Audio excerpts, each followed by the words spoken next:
O que muda na prática quando a teoria significativa da imputação substitui rótulos por um método público de 7 quesitos em sequência e por que isso interessa ao Judiciário, ao Ministério Público, à Defesa, à Academia e à sociedade?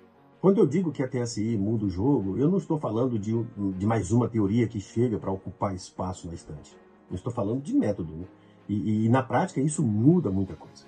O que acontece com frequência em matéria de imputação é um atalho. Primeiro se escolhe o rótulo, depois se tenta construir a justificativa.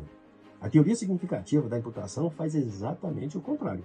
Primeiro se percorre o caminho, só depois se chega ao nome. E esse caminho não é livre nem intuitivo. Ele exige que o jogador responda de modo fundamentado a 7 quesitos em sequência. Isso faz toda a diferença, porque impede que a imputação vire um palpite com aparência técnica.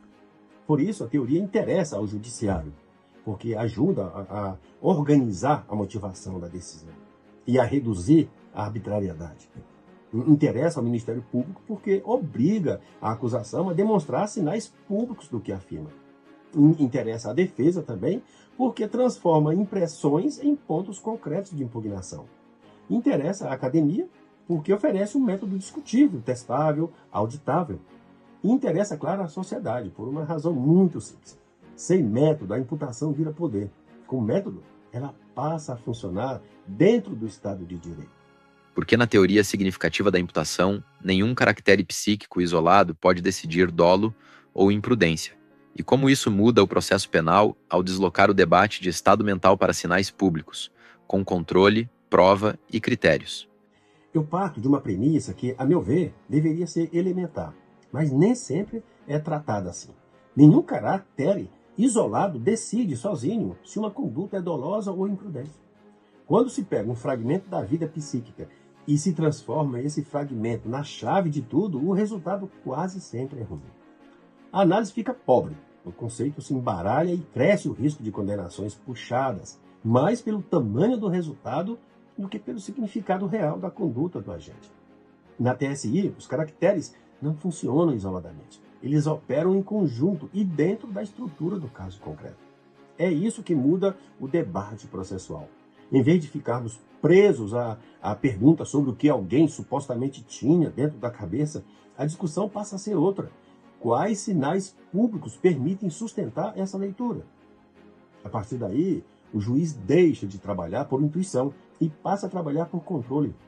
O promotor deixa de confiar apenas na força da narrativa e passa a depender de prova. O advogado deixa de rebater impressões vagas e passa a enfrentar critérios. E o professor deixa de ensinar fórmulas quase encantatórias, né, e passa a ensinar percurso. E aí que está, para mim, uma das forças da TSI. Ela substitui a retórica ornamental por uma gramática de imputação que pode ser discutida em audiência, enfrentada na sentença e revista no tribunal, se for o caso. Porque Wittgenstein e Habermas são fundamentos operacionais e não enfeite para a TSI, e como essa base filosófica reconstrói a imputação como linguagem institucional, com critérios públicos, pretensões de validade criticáveis e trilha revisável.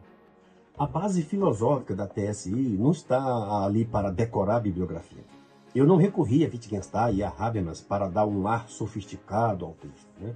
Recorri a eles porque imputação, no fundo, é linguagem institucional.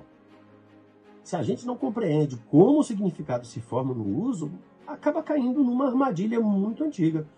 Tratar palavras como se fossem essências prontas.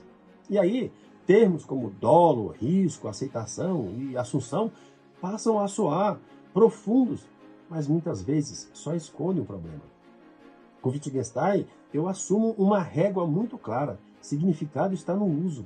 E o uso, por definição, exige critérios públicos de correção. Não basta apelar para uma psicologia íntima e inacessível. Com Habermas, entra uma segunda exigência. Toda afirmação normativa precisa poder ser criticada. Se não pode ser criticada, deixa de ser fundamentação e vira autoridade nua, né?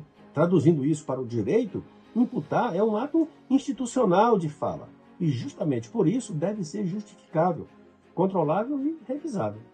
A TSI tenta trazer essa base filosófica para a prática dogmática e processual. menos encantamento verbal, né? Mais critério, menos fórmula pronta e mais caminho público. Porque na TSI, sem vontade demonstrável por sinais externos, não há dolo, e como essa exigência freia a dolificação punitiva e permite calibrar, com proporcionalidade, os graus de imprudência consciente nos casos graves não queridos. Esse é um ponto em que eu sempre faço questão de insistir. Vontade não é figura de linguagem. Vontade é algo que precisa aparecer de forma demonstrável. Sem vontade, não há dolo. Isso é decisivo porque existe na cultura punitiva uma tentação recorrente. Quando o resultado é muito grave, cresce a vontade de dolificar o caso. Às vezes, para elevar a pena, e às vezes para responder simbolicamente à indignação social. Às vezes, pelas duas coisas. A TSI funciona como um freio a esse movimento, né? Ela preserva o núcleo do dolo, que é a vontade de produzir o resultado. Ao mesmo tempo, ela não trata com leveza, né, os casos graves que não foram queridos, né, desejados. E isso é importante dizer. A teoria oferece uma resposta proporcional para essas hipóteses, ao organizar a imprudência consciente em graus. Com isso, evita dois erros muito comuns: transformar tudo em dolo, de um lado, ou reduzir tudo a uma imprudência quase irrelevante, de outro. Na prática, isso melhora o sistema como um todo, porque o juiz ganha melhores condições de calibrar a resposta.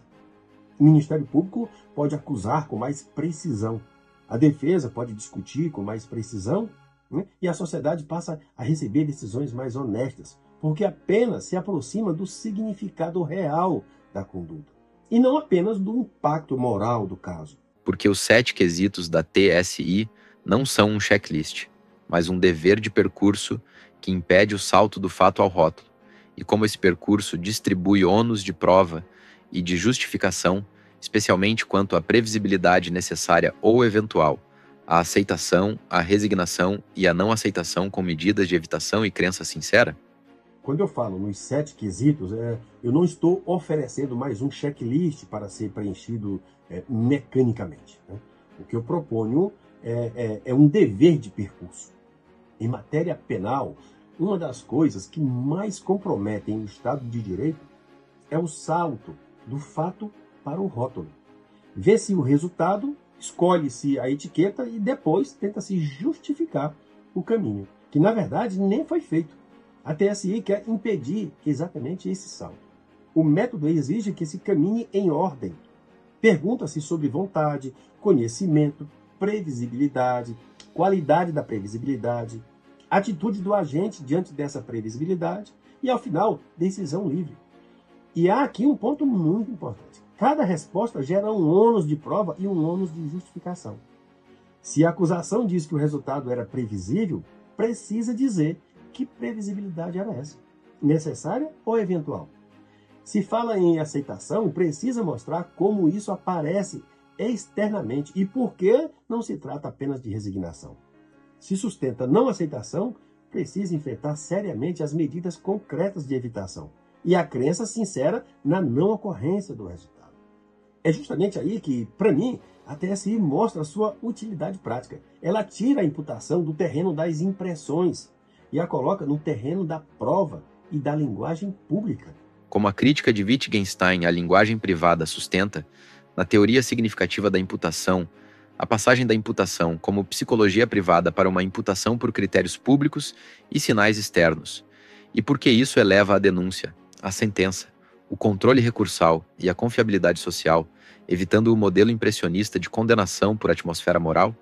Uma preocupação central minha é retirar a imputação do terreno da psicologia privada, né, e trazê-la para o terreno do que pode ser visto, discutido e controlado.